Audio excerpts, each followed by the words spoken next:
এবার বদলে গেল আবাস যোজনার বাড়ি পাওয়ার নিয়ম। হ্যাঁ, এতদিন পর্যন্ত যদি আপনারা 5,000 জন আবাস যোজনায় বাড়ি পাওয়ার জন্য যোগ্য হতেন, এবার কিন্তু 5 লক্ষ জন আবাস যোজনার ঘর পাওয়ার জন্য যোগ্য হবেন, তারা আবেদন করতে পারবেন, কারণ নিয়মে বড়সড় পরিবর্তন করা হয়েছে।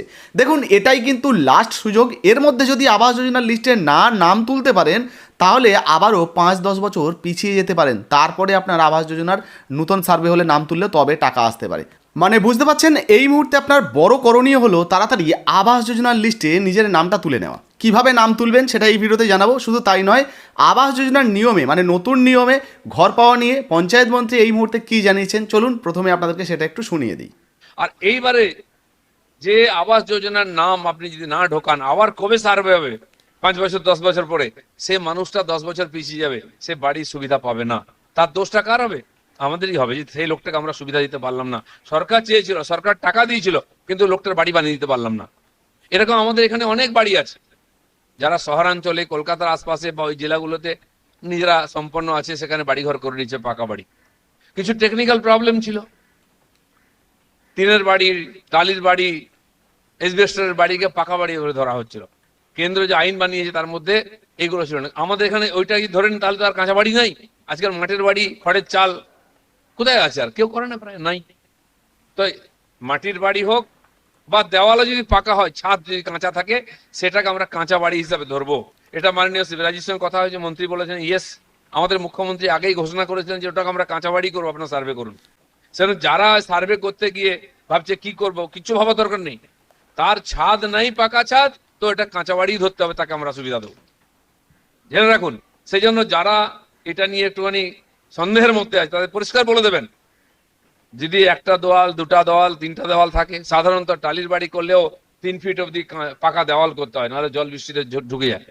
সেটাকে আমরা কাঁচাই ধরবো।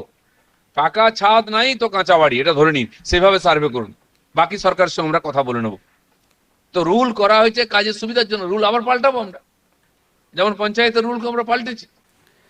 তো শুনতে পেলেন, আবাস যোজনার বাড়ি দেওয়া নিয়ে এবার কিন্তু নতুন নিয়ম চালু হয়ে গেল। এর আগে যাদের পাকা দেওয়াল ছিল, মানে পাকা বাড়ি ছিল কিন্তু মাথার উপরে ছাদ ছিল না, ধরুন টালি দেওয়া বা অ্যাজবেস্টর দেওয়া ছিল, সেক্ষেত্রে কিন্তু তাদেরগুলোকে পাকা বাড়ির আওতায় আনা হতো এবং তারা বাড়ি পাওয়ার যোগ্য ছিলেন না। কিন্তু এবার নিয়মে পরিবর্তন করা হচ্ছে। আপনার ধরুন পাকা বাড়ির যে দেওয়ালগুলো সেগুলো পাকা রয়েছে, কিন্তু উপরে ধরুন টালির চাল দেওয়া রয়েছে বা টিনের চাল দেওয়া রয়েছে, তাহলে সেগুলোকেও কিন্তু কাঁচা বাড়ি হিসাবে ধরা হবে। মানে বাড়িতে ছাদ যদি না থাকে, সেগুলোকে কাঁচা বাড়ির আওতায় ধরা হবে। এবং সেই অনুযায়ী সরকারি যারা আধিকারিক রয়েছেন, যারা সার্ভে করবেন, তাদেরকে সার্ভে করার কিন্তু নির্দেশ দেওয়া হয়েছে, পঞ্চায়েত মন্ত্রীর কিন্তু নতুন নির্দেশ। তো সেই অনুযায়ী এবার কিন্তু সার্ভে হবে। আর তাড়াতাড়ি কিন্তু সার্ভেতে আপনার নামটা লিস্টে তুলে নিন, তাহলে কিন্তু আবাস যোজনার যে টাকাটা সেটা শীঘ্রই আপনার ব্যাঙ্ক অ্যাকাউন্টে ঢুকবে বাড়ি বানানোর জন্য। এবার প্রশ্ন হচ্ছে যে এই যে সার্ভেটা কতদিন পর্যন্ত হবে, সেই বিষয়ে কি জানিয়েছেন একটু শুনিয়ে দিই। কিন্তু জিনামজির যে কাজ আছে আর এর যে সার্ভে চলছে এবং আবাস যোজনার যে সার্ভে চলছে, সেগুলো 15 আগস্ট অব্দি আমরা টাইম দিচ্ছি। আগে ছিল 20 জুলাই অব্দি আমরা পুরো করবো, কিন্তু কাজ শুরুই হয়নি। অনেক পঞ্চায়েতে কোনো কাজই শুরু হয়নি।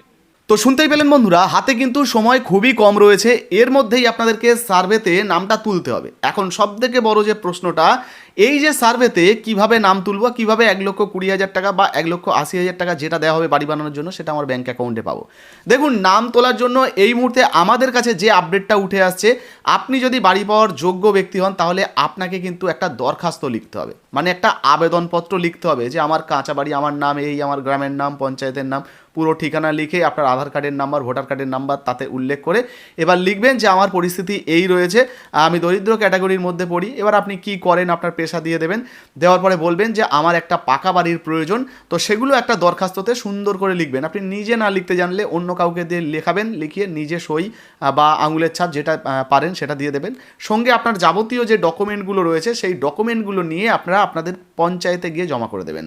তো এই মুহূর্তে কিন্তু সার্ভের কাজ শুরু হয়ে যাবে। মোটামুটি অলরেডি সার্ভের কাজ বিভিন্ন এলাকায় চলছে, এই নিয়ে আগেও ভিডিও বানিয়েছিলাম। তারপরেও কিন্তু আবেদন করার একটা নতুন আপডেট আমাদের কাছে উঠে এসছে। তো গ্রামীণ এলাকার জন্য আপনারা যারা যারা গ্রামে বসবাস করছেন, বাড়ি পেতে ইচ্ছুক, তারা কিন্তু একটা করে দরখাস্ত করতে পারেন। তো পঞ্চায়েতে গিয়ে একবার যোগাযোগ করতে পারেন, বা আপনার এলাকার যে পঞ্চায়েত রয়েছে সেখানেও কিন্তু খোঁজ খবর নিতে পারেন। তো আমাদের এখানে কিন্তু আমরা যতটুকু আপডেট পাচ্ছি সেটাই আপনাদেরকে দেওয়ার চেষ্টা করছি। তো আপনারা কিন্তু একবার যোগাযোগ করুন যে আপনাদের এলাকায় কিভাবে আবাস যোজনার লিস্টে নাম তোলার জন্য আবেদন হচ্ছে, বা ব্লকে আবেদন হচ্ছে নাকি পঞ্চায়েতে হচ্ছে, সেটা একবার খোঁজ খবর নিয়ে নিন। তো এই মুহূর্তে আমাদের কাছে যতটুকু আপডেট রয়েছে, পঞ্চায়েতে কিন্তু আবেদন চলছে। তো আপনারা কিন্তু একটা দরখাস্ত লিখে সমস্ত ডকুমেন্ট নিয়ে পঞ্চায়েতে আবাস যোজনার বাড়ি পাওয়ার জন্য একটা আবেদন করতে পারেন। আপনার আবেদনটা জমা হয়ে গেলে সেটা হয়তো অনলাইনে, যেমন মুখ্যমন্ত্রীকে বলো এর আগে ছিল, সাবমিট হয়ে যাওয়ার। তো আপনার অ্যাপ্লিকেশনটা সাবমিট হয়ে যাবে, তারপর আপনার বাড়িতে সার্ভে হবে। আপনি যদি বাড়ি পাওয়ার যোগ্য হন তাহলে কিন্তু আপনার নামটা লিস্টে উঠে গেলে আপনিও আবাস যোজনার যে ঘরের টাকা সেটা কিন্তু পেতে পারেন। ভিডিও ভালো লাগলে লাইক দিয়ে শেয়ার করে দেবেন। ফেসবুক থেকে দেখছেন এখনো পর্যন্ত ফলো করেননি, অবশ্যই ফলো করে পাশে থাকবেন। ইউটিউব থেকে দেখছেন সাবস্ক্রাইব না করলে সাবস্ক্রাইব করে নেবেন। হ্যাঁ, লাইক দিতে ভুলবেন না। আপনার যদি নিজস্ব কোনো প্রশ্ন জিজ্ঞাসাবাদ থাকে তাড়াতাড়ি কমেন্ট সেকশনে কমেন্ট করবেন, শেয়ার দিতে ভুলবেন না। ধন্যবাদ।